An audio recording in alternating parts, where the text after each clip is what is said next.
Because my dad is not here today, I decided to move my workbench, which is actually just an old piece of plywood, to the grass so that I can build a box by myself. When you're building by yourself, sometimes you have to get a little bit creative to get the job done, and that's what I'm doing here today.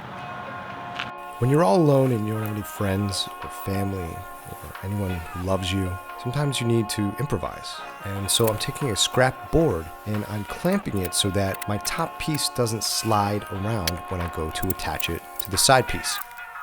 And sometimes it may even be useful to use your foot.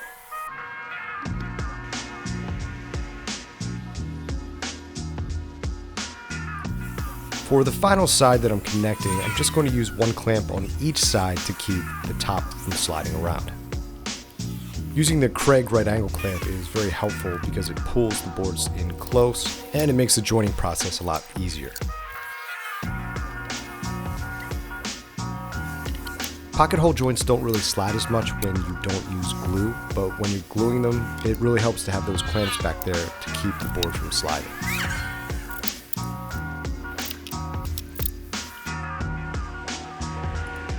Looks good. And this is where the two center dividers are going to go. I put a little X there so you know where it goes.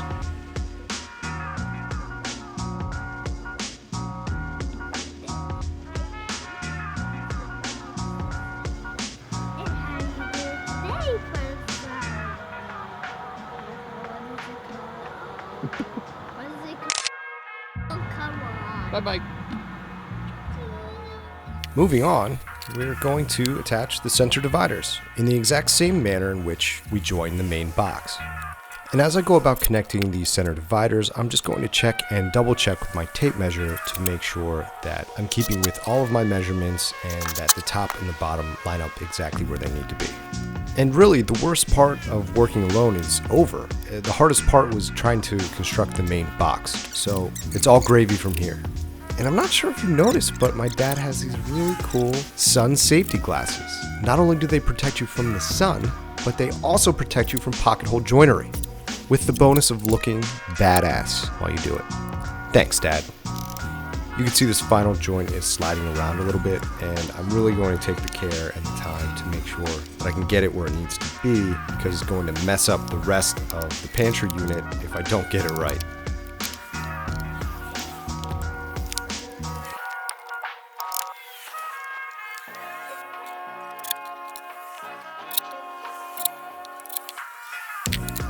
Now that the box and the dividers are joined together forever, we're going to start cutting the cubby dividers. And it's going to be awesome. Not really. It's really not. It's going to kind of suck. You see, I still don't have the table saw, so I'm going to have to use a circular saw for the whole thing. In this particular instance, I'm using a piece of the trim that will finish off this project as a guide for the saw. And, just use what you have.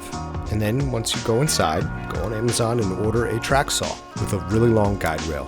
Because I'm going to have to make a lot of consecutive and small cuts, I constructed this beautifully pitiful jig to help me. I already have the cubby divider cut to length, so I need to cut them to width into smaller pieces. So I'm using this jig and it's clamped on each side, and I can actually slide the main strip of plywood in and out to line it up where I need to be on the blade. And once I'm ready, I will screw in through the plywood to hold down everything while I use the circular saw to make the cut.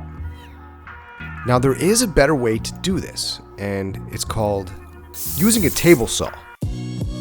When you're making a long cut like this with sawhorses, you want to make sure you support each side of the board with scrap pieces of wood. Otherwise, while you're making the cut, the two boards can collapse in on each other, and that would be not safe. So be safe out there. Use scrap wood. So just to run through this process completely, I'm marking out the final size of the cubby board, and I'm carrying that mark with my speed square just so I can see it a little better. And then I'm taking the distance from my saw blade to the outside edge of my circular saw, and that's what I'm lining up with the clamped down piece of plywood. Once I get that set, and I check both sides of the board just to calibrate, I line up the blade to make sure it's good to go. Then I screw right in the center of the piece of plywood so everything's held down tight and I can make a nice clean cut.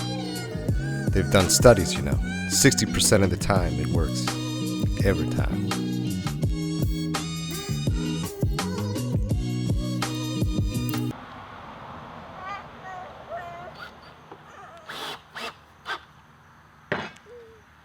the matter? You're okay. Back up away from Daddy's saw, okay?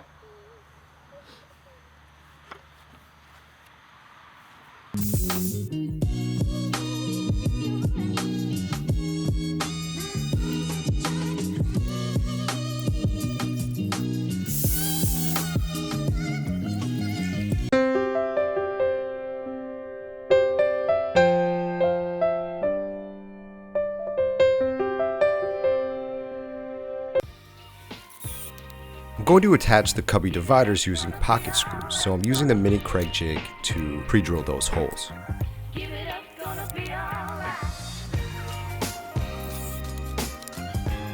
To make my life a little bit easier, I cut 2 spacers, and I can slide them in and out and clamp them in place while I'm attaching the cubby divider. And after I attach each cubby divider, I like to check for level. Not really sure why, I'm not on level ground right now, but I made the executive decision that there are going to be 5 cubbies on each side.